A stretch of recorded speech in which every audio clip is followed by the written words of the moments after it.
Okay, I think I'm going to start. We still have people joining us, but I think many of the people who are waiting to enter have done so. So I'll start. Welcome to this CND webinar, Nuclear Power, the Jobs Myth, organised by CND's Trade Union Advisory Group.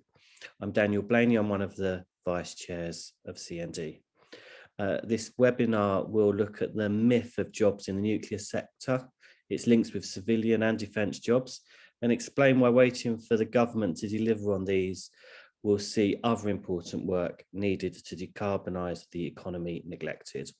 It will explore the alternative for workers and the hype around small modular reactors. Do put questions in the Q&A if you're watching on Zoom. While listening to our speakers, and we hope to have enough time to take as many questions as possible. There is also a chat function in Zoom, but just in case that becomes very interactive and we don't want to miss any questions that you specifically want asked to our panelists, do use the Q&A function rather than the chat function, so we don't miss it. We'll be hearing from Professor Romana, who has been studying small modular reactors for a decade, a physicist by training, now Professor and Simons Chair in Disarmament, Global and Human Security at the University of British Columbia. That's one of our speakers. Our other speaker, who's our first speaker, I'll introduce now, is Sam Mason, Policy Officer at the PCS Trade Union, covering sustainability and climate change. She represents her union on the Global Trade Unions for Energy Democracy initiative. So Sam, over to you for our first speech. Thank you. Great, thank you, Daniel. And thanks very much for this invitation to participate in this second webinar on this series looking at nuclear power, which is really important as well. And I was just going to start by giving a brief introduction to some of the landscape around the jobs discussion in the nuclear power sector within trade unions, and why really the debate on nuclear power is distracting from the transition that we need to decarbonise at pace and scale, which obviously required to limit global average heating to 1.5 degrees of warming, which we've heard a lot about in the past 6 months. And really, I want to just go back to something which I think is important to remember, and start with the COP26 in Glasgow last year, where we saw a very big presence of the nuclear lobby, if you like, within the Glasgow climate talks, even though they had been complaining themselves about not sort of having a seat at the table. But I think particularly a statement which was made by trade unions from the UK, North America, and other European countries, which was issued as an intentionally provocative statement entitled "The Climate Fight Needs Nuclear." And they made several assertions within that about nuclear jobs. And just to sort of quote from it, is that nuclear is the most jobs-rich form of zero carbon energy on Earth. It sustains millions of jobs across the world for communities who need them. Nuclear jobs are skilled, secure and long-term, well paid with good conditions, free from precariety of modern economics, where workers have union cards and rights at work. And crucially, that nuclear power guarantees jobs in the country that chooses to deploy it. And the work of operating a power plant cannot be moved offshore and stays within the community. Now, whilst there was a lot to contest within the statement overall and some of these facts, I think, yes, we do acknowledge that nuclear jobs had tended to be well paid with good conditions and supporting skilled work over the years that they've been there as well, and largely because fortunately the power sector has traditionally been highly unionized, and not without good reason, given the very acute health and safety risks working within the nuclear environment. But I think it's misleading at best to say that it has the most jobs-rich form of zero energy on Earth, because as we know, nuclear is not zero carbon. Studies on life cycle emissions certainly put nuclear, which is low carbon, ahead of oil, gas and coal, but behind wind energy, for example. And of course, this doesn't account for the energy that's not produced, i.e. through doing energy conservation or reducing energy demand, or particularly electricity demand. I think nuclear power obviously is about producing electricity, not energy, one part of the whole energy system. But I think while nuclear power plants do generate jobs, any large-scale infrastructure project will do so, regardless of what it's for. It's important to distinguish between the different phases and whether these are pertinent to nuclear alone, or would other forms of energy or decarbonisation projects create these. So, for example, in the planning and construction phase, clearly that's where the vast number of jobs are located, and we're seeing that at the moment with Hinkley C, an increase of thousands of workers that are going to descend upon the Hinkley construction site, but also, just to mention, not just on the power plant itself, but also within having to accommodate those workers, building new infrastructure for that level of people coming into what is a small village area and rural, semi-rural setting as well. So there's all stuff that happens around that. And of course, at that phase, it covers preparation, major excavation, plant construction, and which call in a number of building trades such as electrician, pipe fitters, etc. Then you have the operation and maintenance, which largely sustains 400 to 700 jobs over the years of the operation, supply chain jobs, some of which will be in specialist nuclear facilities or require knowledge, and decommissioning. So this is the important part, that for workers today, that work will continue in the nuclear sector once a plant closes down, and obviously that's going to go on a long time into the future, and in fact decades into the future as well. So that notion of what we talk about in the trade union movement around a just transition, ideally should be factored into obviously the plant closures that we have that have happened and are coming up now as well. And I think clearly we need to recognise the link, and this is stated within government documents, between the development of the civilian nuclear power in the UK and defence sector jobs. And in fact, the nuclear sector deal of 2018 talks about sector transferability to enable transition between civilian and defence nuclear capabilities and skills. So it's very clearly there, it's not being denied. And as Summer said, we're actually cross-subsidising that work into the defence sector as well. But I think one of the things that we really need to focus on when we talk about jobs and the kind of jobs myth, and why, is because nuclear is obviously a highly capital intensive industry.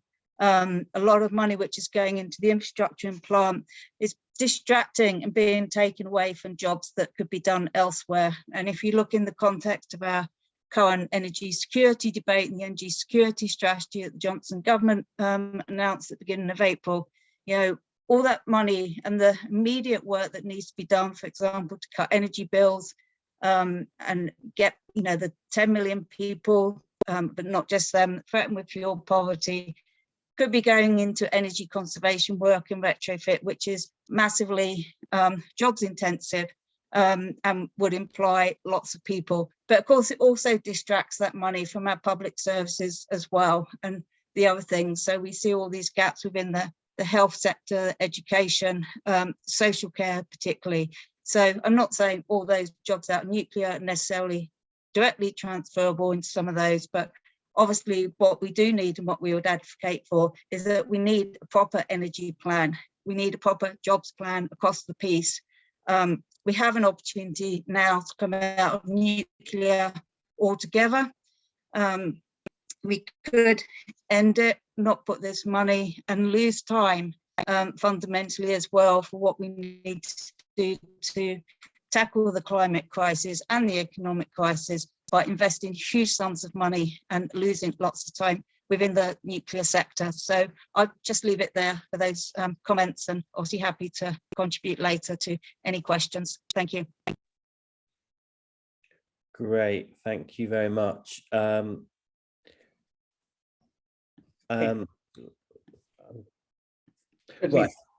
Thank you. Thank you so much for this invitation to speak. It's a great pleasure to be speaking. Can you all see my screen? Just want to make sure.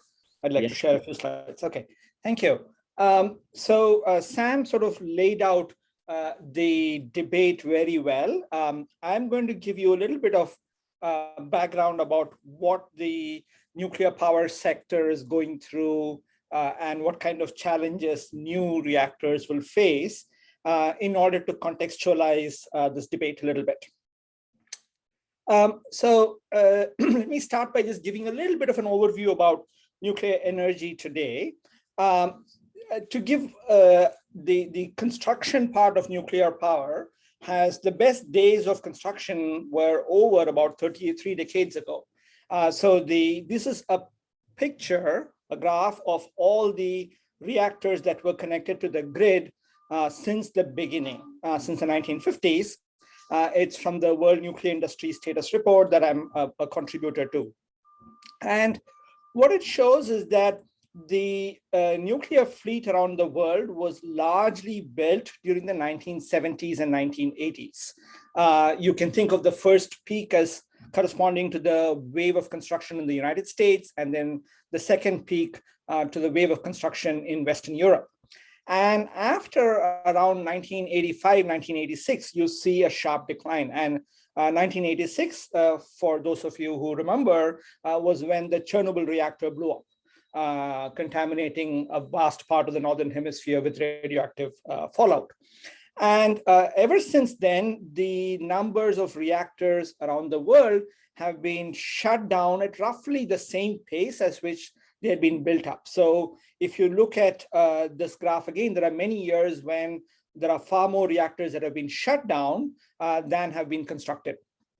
In fact, if you look at in the last 2 decades, since 2000, there are almost exactly the same number of reactors that have been started up connected to the grid as have been shut down. The result of this has been that nuclear power as a share of global electricity generation has been declining continuously since the mid-1990s. It was around 17.5% in 1996, and it's now just around 10%. Just to give you some context, around the same period, modern renewables, which is mostly wind and solar, have been increasing around the world, and they've overtaken the share of electricity or nuclear power in the share of electricity.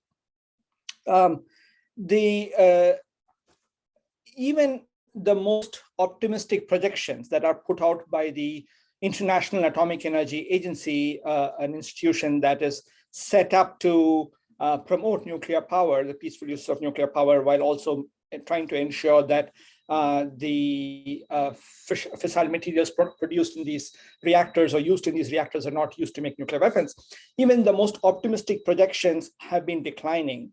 And what they don't tell you is that even if this most optimistic projections were to come true, nuclear power would at best be maintaining market share. In other words, it is never going to be higher than around 10%. In most likelihood, it's actually going to decline. And just to give you, again, some historical context, the IAEA has in the past made lots of projections about how fast nuclear power would grow, and none of that came true. So nuclear power has a history of failed promise with many claims about how fast it is going to grow not coming true. Okay, why is this the case? The main reason is that nuclear power is simply not economically competitive. And this is in turn because reactors cost too much to build. If you look at the other trend that has been happening in the last 2 decades has been that alternatives to nuclear power, especially wind and solar energy, have been declining very quickly. So this is another graph of the cost of generating each megawatt hour of nuclear power in the United States, which shows that nuclear power right now is the most expensive. It's around $163 per megawatt hour, according to this Wall Street company called Lazard. In contrast, wind and solar are around $40 per megawatt hour. So that's nuclear power can be about 4 times as much as wind and solar in the United States. The numbers in other countries are not very different.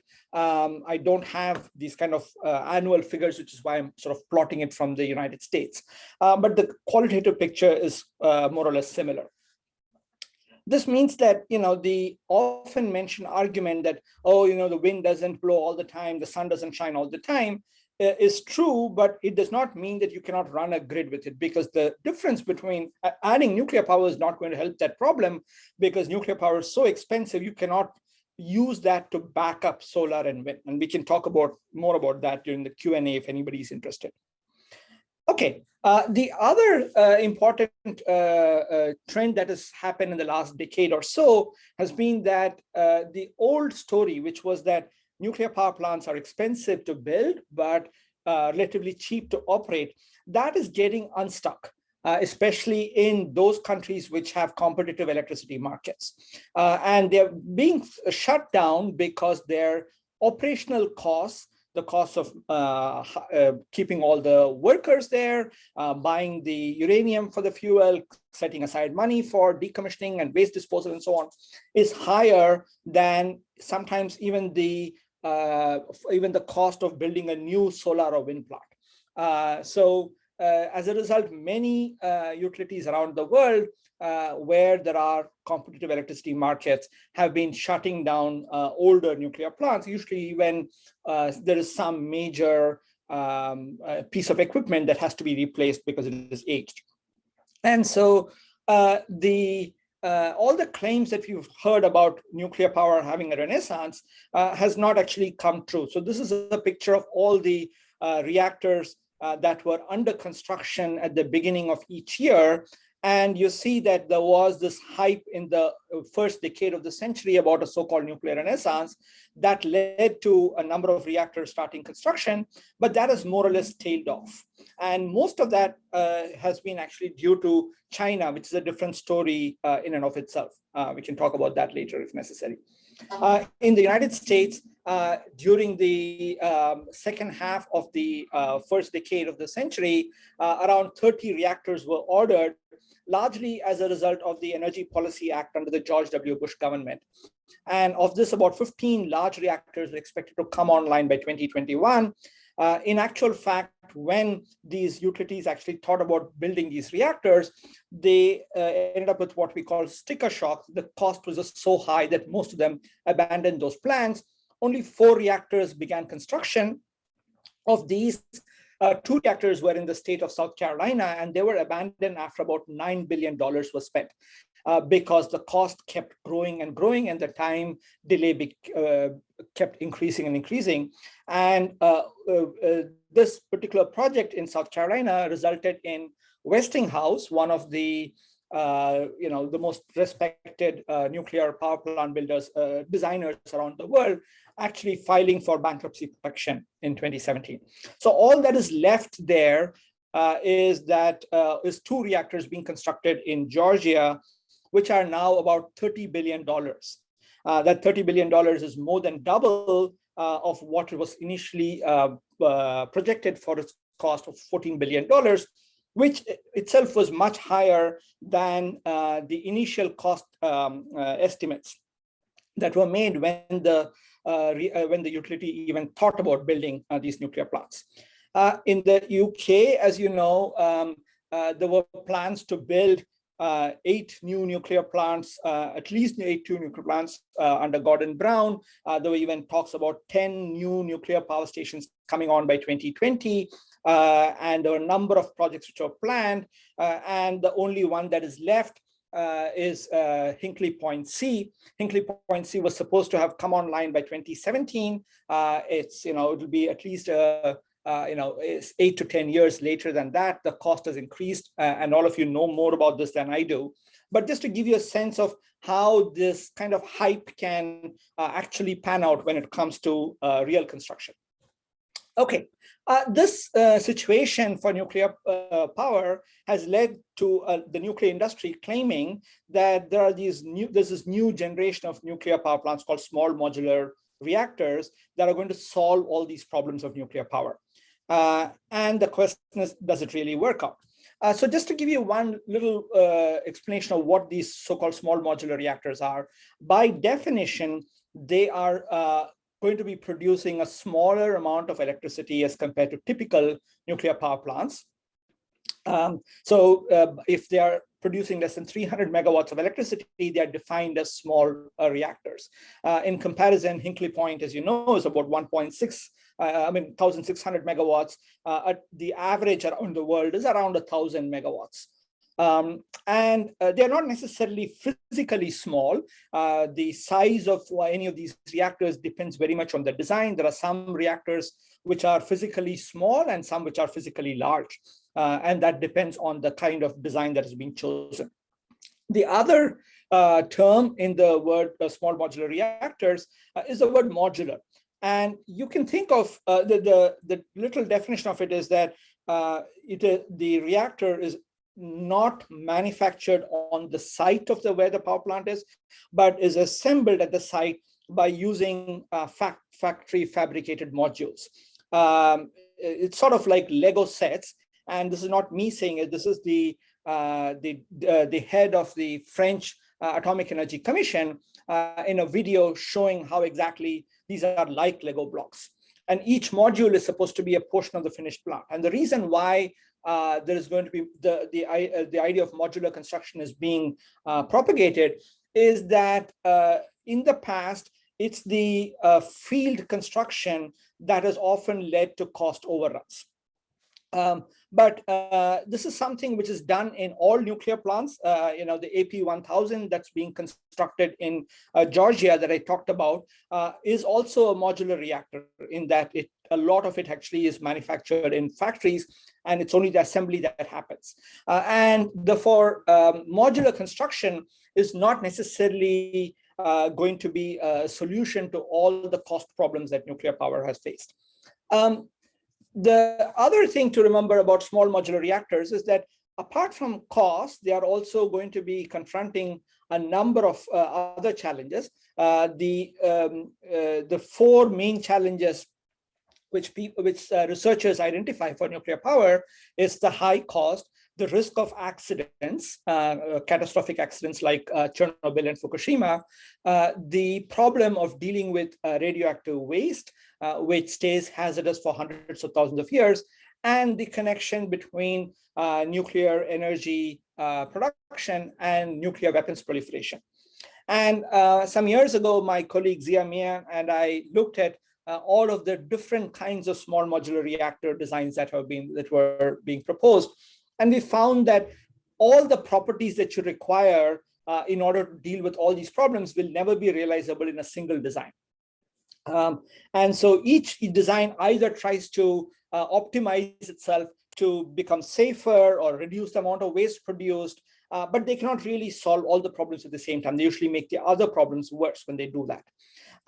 In particular, when you go to a smaller reactor, there are some advantages with respect to safety, but it invariably means that the cost of these reactors is going to increase. This is because of a well-known economic principle called economies of scale, which basically tells you that if you build a reactor that is producing 5 times as much electricity, then it will produce 5 times as much revenue, but its cost is not going to go up 5 times compared to a smaller reactor. And therefore, you actually are going to make more profit and more economic advantage when you go to larger reactors. Therefore, in contrast, when you go to smaller reactors, you're going to lose out on those economies of scale, which means that small modular reactors are going to be even more expensive than large reactors on a per kilowatt basis. They will also produce, for the same reasons, more spent fuel, will require more uranium, which means there's a greater proliferation risk. The nuclear industry's answer to this problem is usually that, when you start manufacturing these in factories by the hundreds and the thousands, then the cost is going to go down. There are 2 problems with that argument. The first is that historically, nuclear power has increased in cost rather than decreased. The plot here on the right side in the top shows the average cost of building new nuclear power plants in the United States and in France, the two countries with the most number of nuclear power plants around the world. And those costs have gone up with time, not declined. And this is one way to understand why that's the case, is because as you have longer operating periods, you realize there are more safety risks and you have to address those safety risks, and that is going to drive up the cost. The second problem is, even if you assume that this history is not going to repeat with small modular reactors, then how many reactors would you have to manufacture in order for small reactors to become cost competitive with large reactors? And if you do the calculation, you find that depending on what assumptions you make, it can run from several hundreds to several thousands. And the question then is, who is going to be building all of these large number of small reactors when they are not even competitive with large reactors? You can imagine that government subsidies will allow a few of them to be built, but in the long run, that's not going to be a solution.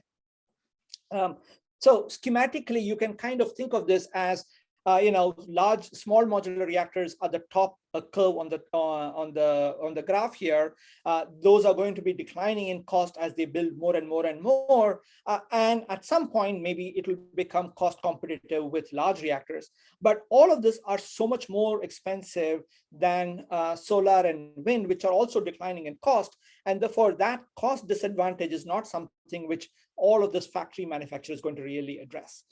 In other words, small modular reactors is simply not going to be economically competitive in this electricity market.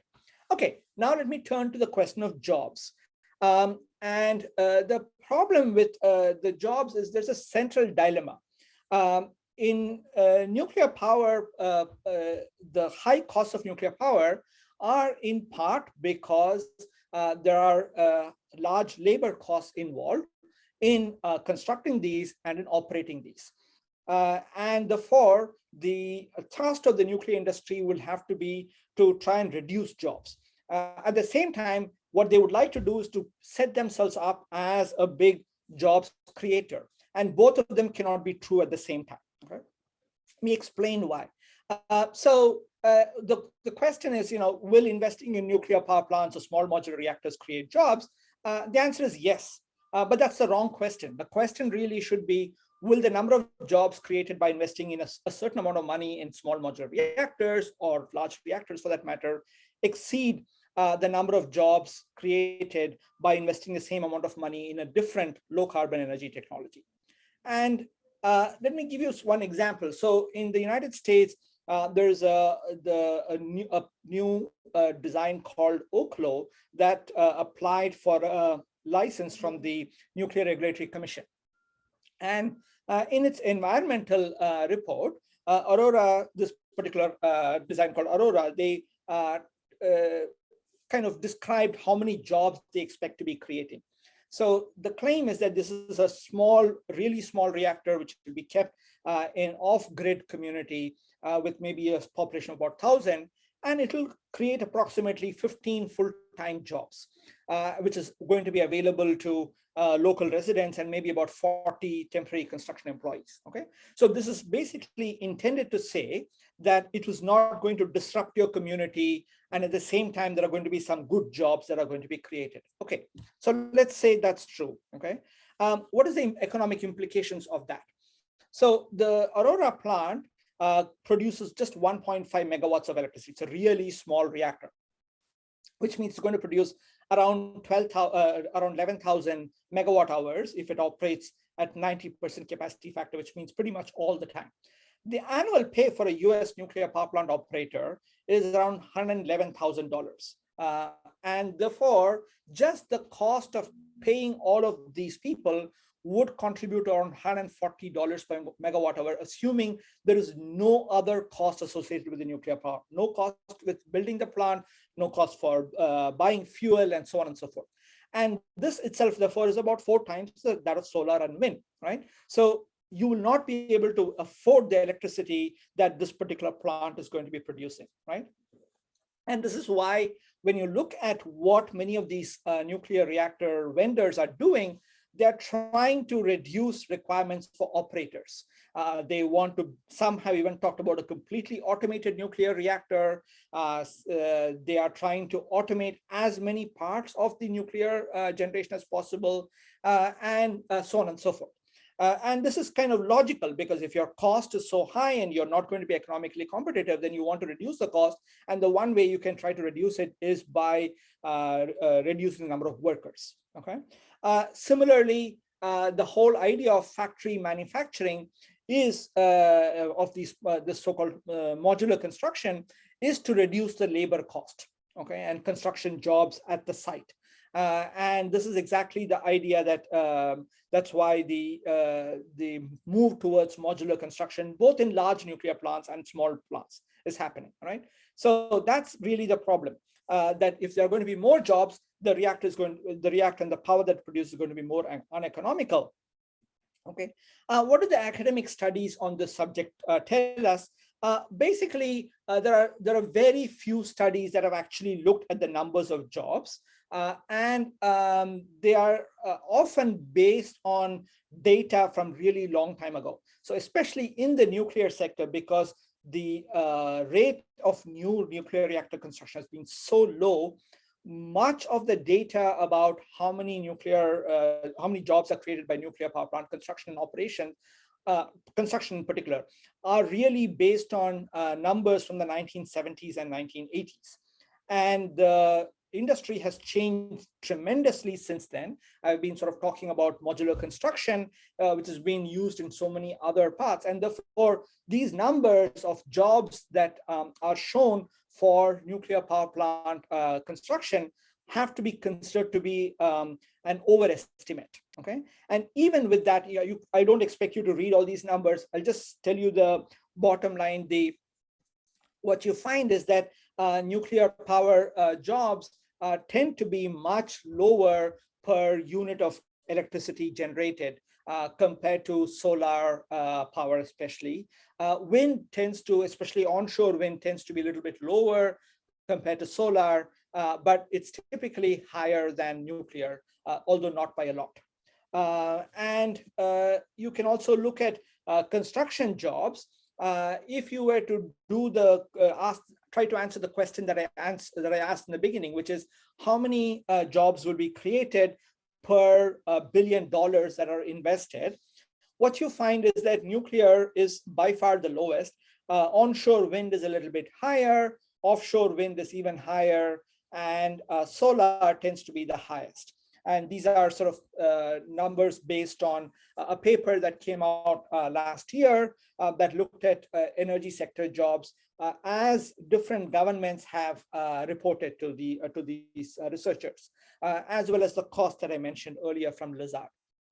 So what's the bottom line? The bottom line is that neither operational jobs nor construction jobs in the nuclear industry are going to be large on a per megawatt hour basis or per gigawatt of generation capacity, and more importantly, in terms of investment. Now, that said, it is possible that in many of these countries, I live in Canada, the government of Canada has been pushing small modular reactors a lot. In the UK, we've heard a lot of talk. Rolls-Royce claims to be able to be building a new small modular reactor. In the United States, there are a bunch of them.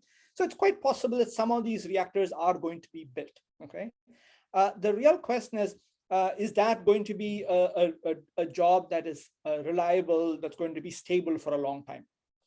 And I want you to sort of think about this audio cassettes, okay? Some of you might remember that this is how music used to be shared and stored. I still have some old cassettes of mine from about 30 years ago, so they're still around there, right? But the music industry has completely moved away from this form of sharing music. That said, there is still one operating factory in the United States that manufactures cassettes. Okay, the question is, would you invest? Would you build a factory to make audio cassettes in today's market? Would you buy stocks in a company that makes audio cassettes? Would you encourage your children to go and work in one of these things, thinking this is going to be a stable job in the long run? That, I think, is the way you should be thinking about small modular reactors and nuclear power plants in general. It's not an industry that is growing. It's an industry that is sort of declining gradually. And therefore, even if there are going to be jobs created in it, they're not going to be very stable. Okay, so let me just conclude by reminding you that nuclear energy is facing severe economic challenges. The priority for industry is reducing jobs. I didn't get a chance to sort of talk about the nature of these jobs. I'll just say that these jobs tend to be more geographically concentrated. They are high paying because they are often extremely highly qualified people who can sort of join there. Which means that they often have a lot of political power, right? And this is one reason why in the United States, for example, many old nuclear plants which are not making money are continuing to operate because of the political power that it exerts. But the that kind of political power also, and this kind of decision that happens because of that, also means that the rest of the country and the rest of the world is paying more for the electricity, is sort of not losing out on those jobs that could have been created with the money that's being invested in nuclear power. Okay, I'll stop there. I'm happy to take any questions. Thank you very much. Okay, thanks very much for that. That was absolutely comprehensive and brilliant. I think what I'll do is I will start with a couple of questions of clarification. So there was a question, I think you did say you might need to expand on it. Can you talk about in your graph about the base load and, you know, the sun doesn't shine every day, the wind doesn't blow every day. Can you talk a bit more about the nuclear power being too expensive to provide the base load? That was a comment, but I think there was a question. Can you explain that a bit more? Sure. Yeah. Thank you. So there are two ways to sort of think about it. The first is traditionally, nuclear power plants have operated in what is called baseload mode, which basically means that the power that they generate is more or less constant. They try to maintain it as at the same level as possible. And this is for both technical reasons, because nuclear power plants have some safety concerns if you're going to be cycling the power, and because there's going to be wear and tear on the equipment if you shuttle the power. So that's one set of reasons why you want to operate as a baseload plant. The second reason for doing that is because nuclear power is a very capital intensive way of generating electricity. So it's a huge amount of capital. We talked about, $30 billion in the case of Vogtle, or in the case of Hinkley Point C, it's now around 22 billion euros. Sorry, pounds. And once you have spent that kind of money, you would like to generate as much electricity so you can divide that cost over all of those megawatt hours, right? If you're not operating it on base load, then you're losing out, you're reducing how much power you're generating, which means you're going to lower the revenues that you're going to get, okay? So that's one way to think about it. The second way to think about, and this is going to become unlikely in the future for a couple of reasons. One is that even to keep operating the nuclear plant, you have to spend a certain amount of money, what we call marginal costs.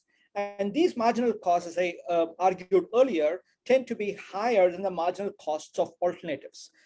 In the United States, it's mostly wind and solar and natural gas, usually from fracking, right? But natural gas prices, of course, vary all the time. Right now, it's pretty high.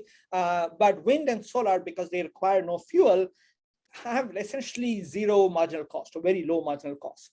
And therefore, it's always economically sensible to operate that. Now, think about a situation where we are generating maybe a third of our electricity from wind and solar plants. That means that the capacity that you have to build up in order to produce that 1/3 of electricity from renewables will have to be roughly close to 100% of the total capacity of the electricity that you require. Why? Because the wind and the solar plants don't operate all the time, right? But conversely, if you build up that capacity, it means that there will be some times during the day or the night when they will be generating at nearly 100%, and they can pretty much cover the whole of the demand, right? And at that point, what do? Do you turn off the wind and solar plant, or would you turn off a plant that is going to cost you money to buy fuel, to keep up workers, and so on and so forth? The economically sensible decision is to shut down your coal plant, your natural gas plant, your nuclear plant, right?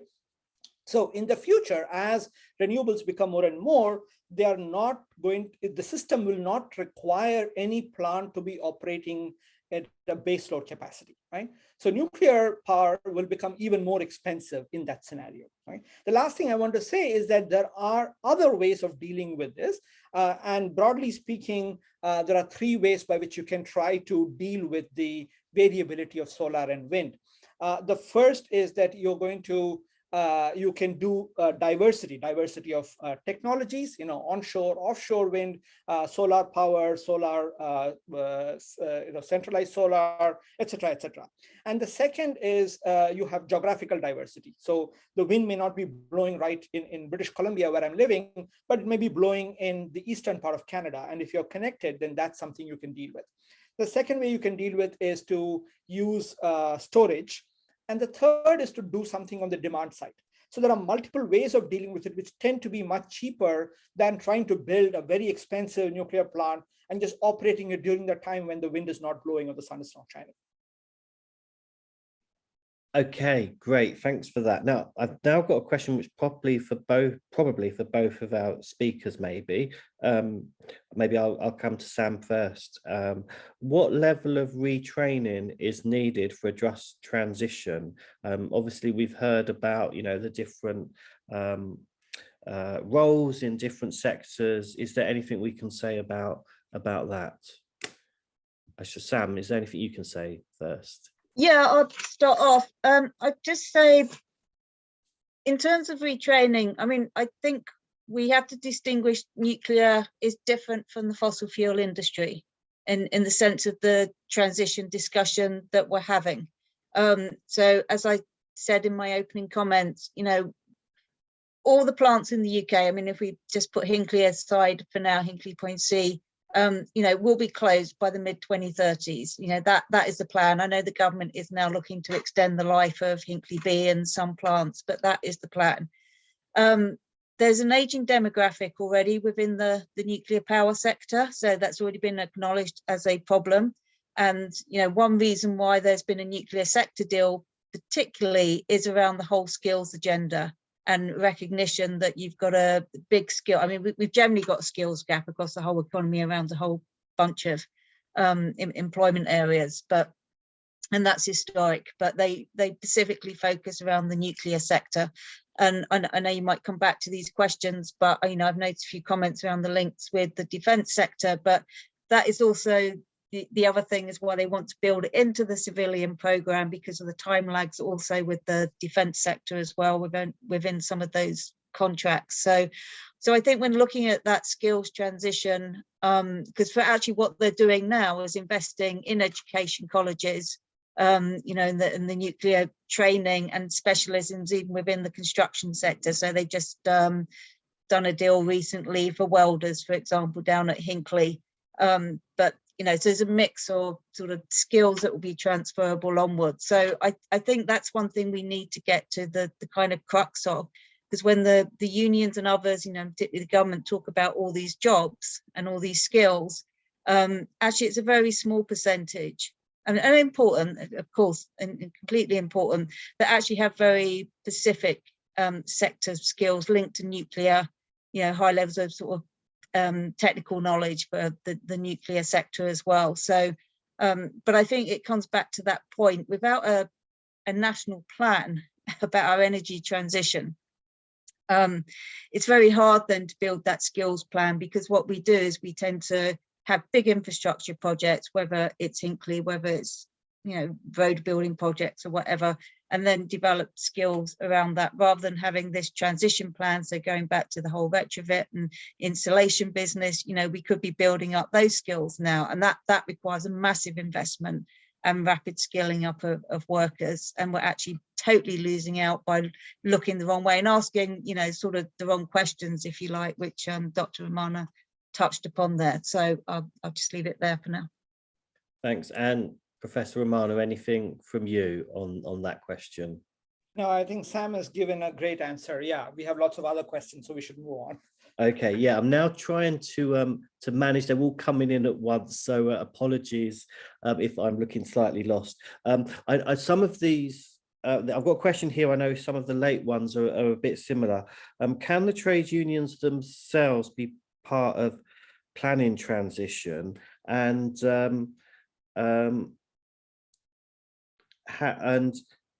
how do we get trade unions who have a different approach to nuclear energy to break their support for it? And then there's a question, are trade unions pro and anti-nuclear? I think the answer is it depends which union. But there's a mix of questions there about, you know, what the trade unions are thinking about this, and how they should be part of this dialogue. So Sam, obviously as a trade union worker, do you want to come in on that? Yeah, will do, and it'd be good to hear any comments from Canada as well. So, I mean, yeah, you're right, Daniel. It depends which union you're in, and to again put some context, last year we had a motion to TUC, which is England, not Scotland and Wales, about nuclear energy, and there was a very split debate on it, which unions did vote in favour of new nuclear, which is say in the end, but it really did divide our movement. However, at Scotland Trade Union Congress last week, actually a motion by GMB and Prospect in support of new nuclear was withdrawn because they weren't going to get support from it from the floor. And I thought that was very interesting, because that of course includes Unite, who has members in the nuclear sector. So I think one of the problems is, I mean, one, you know, which has been highlighted, in fact, you know, Professor Romano also touched on it, you know, they are well-paid jobs, and that's why they've been very protective around a lot of those jobs, and understandably so. But I think also, you know, and I mentioned, you know, that the trade unions in their statement around the COP have kind of said that they're not threatened with precariety and all this. Well, I don't think that's true. There is a cohort of jobs which are very well protected. But even in Hinkley Point C, where there was a sort of seen as one of the best agreements in the union movement, you know, last year we've seen industrial struggles around that, the kind of undercutting of the electricians' training, for example, and there was a big dispute in reaction to that. So I think how you shift trade union positions, well, I think we've seen a little shift in Scotland, hopefully, and we always hope that bears down, obviously, further across our movement as well, if something is happening in another TEC Congress. But I think it's, you know, important as well, just to recognise, you know, we have to build the wider jobs agenda, and we have to build that wider plan, and that's what's really gonna shift it. And, you know, and I think, you know, we do just have to put the moral case, because, you know, this is also about uranium mining as well. It's about extractive industry, and, you know, and I think it's a point, and that often gets overlooked in this discussion. Where are we going to get all the uranium from? Particularly knowing where the top producers of uranium are at the moment. So, you know, that the industry is very vulnerable, so that also doesn't create secure jobs. And we've already seen, just with the geopolitical relations of the UK not wanting China investment anymore, how that's quickly changed some of the shift in investment on that. So I think we have to bear all those things in mind as well. Thanks, Professor Romano. Is there anything you want to add to that, or any international view or anything? I don't. I just think, you know, I mean, I'm not a trade unionist except for my faculty union here. That's not, you know, a real trade union in that sense. But I'll just say that I think the last point that Sam mentioned about having to think about the wider jobs agenda, right? And the fact that if you're going to invest in nuclear, that means something is not getting invested in. And that, I think, is something to discuss. Yes, thank you very much. Okay. Right, I'm going to, we've got a question about China, and you did say in your PowerPoint that in the history of developments of power stations, there's a story about China, and someone asked, I'd like more info on how China's influenced energy decisions So perhaps that's related to that slide. Do you want to come in on? Yeah, China is a little bit of a black box. We really don't know what's happening there. But what the little we understand of how China is making decisions is twofold. One is that there are two very powerful state-owned enterprises, one called China National Nuclear Corporation, another one called China General Nuclear, which have enormous amount of political power, and they are able to get the government to invest in nuclear power, to try to talk about exports, part of the Belt and Road Initiative, things of that sort. So that's one thing to remember. The second is that China is building everything, right? And this, I think, is part of how many governments have chosen to do, which is to say, we're not going to say no to anything. Everything is okay, and that's true here in Canada as well. So when you say, we are concerned about climate change, they will say yes. Therefore, we are investing in nuclear. We are investing in carbon capture and storage. We're investing in hydrogen. Everything gets a little bit, right. And China sort of seems to be following something similar. The last thing I'll say is that China too has slowed down on its nuclear construction. If you were to go back a decade ago and the kind of targets they were setting, they have not really kept that high level of targets. They actually not met their targets for nuclear power. They had a target of 58 gigawatts by 2020. They didn't meet that. They now have a target of 70 gigawatts by 2025. They are not going to meet that. And so it's slowing down in China as well. I'll stop there. The interest of time. Okay, yeah, that's great. And a question that you could apply to China, but I think let's also think closer to home. And CND has obviously got a particular interest in one aspect of this a possible answer. But why are governments so keen to push nuclear, as it's so expensive? So obviously CND makes the link between nuclear power and nuclear weapons, but do either of you want to go first on that? Question for both of you. Sam, do you want to go first? I don't know if that's Sam. Sam's having an internet wobble, so why don't you go first? Okay, let me go ahead. Yeah, I think, as I mentioned a little bit, there is a kind of tendency to do all of the above. And part of it, I think, is, there is definitely the connection with nuclear weapons. And this happens in those countries which have nuclear weapons. In Canada, where I am currently, there's not that direct relationship. But in the country that I came from, in India, it embarked on first a nuclear power program, which then it eventually used to make nuclear weapons as well. So the connection there is very strong. So that varies from country to country. But the other thing which nuclear sort of offers is the promise, even though it's a false promise, that you can fix the climate problem without changing anything very much, right? So you just replace your coal plant with a nuclear plant and life can go on as usual. I think that story is just so wrong, and it's been becoming worse all the time, the case for that, as the climate crisis worsens. But that, I think, is really part of it. This is why I think you have the people like Bill Gates, who sort of obviously benefit enormously from the current system, claiming that nuclear power is going to be the only solution or one of those main solutions to climate change, right? And this is something which I think elites all over the world would like to believe in, that somehow their ways of life can go on exactly the way it is, and while the climate problem sort of has been confronted. And I think that's just not true.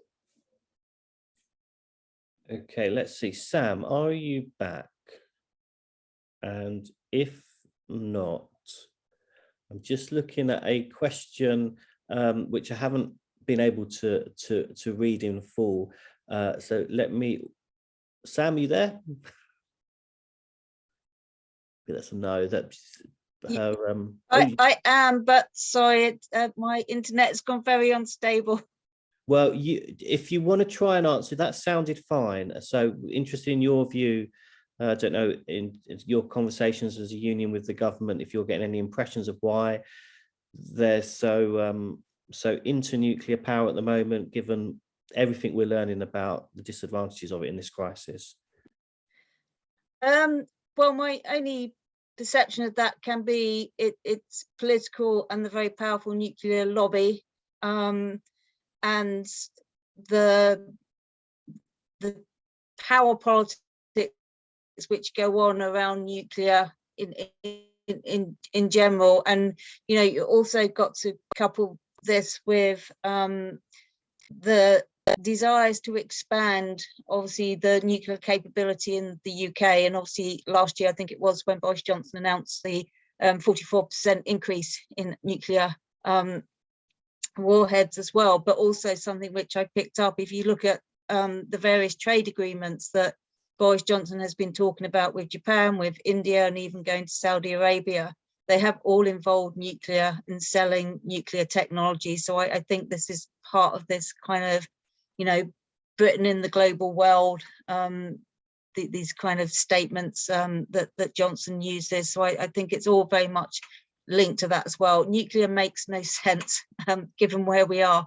And the IPCC reports, the Intergovernmental Panel on Climate Change reports, I think lots of people are making these comments, including with the waste and what do we do with the waste. And just to mention that whilst I'm here, because I've seen it come up a few times, so we're not talking about it. I mean, very much agree with that.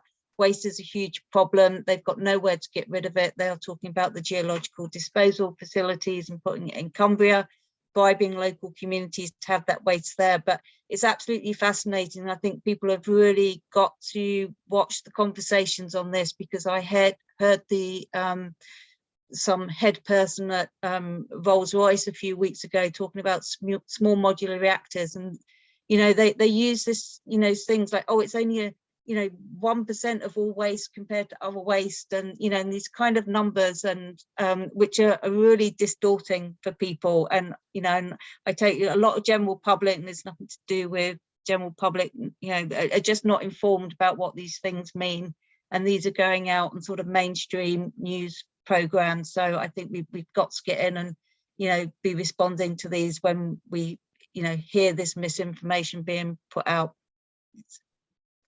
Thank you. I think we could hear that fine, to be honest, but thanks very much for that. I think this will be our last question. So it's a slightly long one, but I think it is important, and it fits with some of our conversations about jobs and areas affected by jobs and nuclear weapons too. What is the effect on the overall economy? Leiston, next to Sizewell, has Sizewell A and Sizewell B, but is more deprived than many towns in the area. So any comments on that, on the effects of the wider economy of a nuclear power station? And certainly we've got those concerns in other areas of CND's work. I'll go to Professor Romana first. Sure. I think that, the point made about how nuclear is a very concentrated source of power, both in electrical energy terms as well as in political terms, is important. I think in one of the comments, I think Richard Bakewell has talked about how nuclear power concentrates political power in the hands of a few as against the many. And that, I think, is true also in geographical terms, if you look at it physically, right?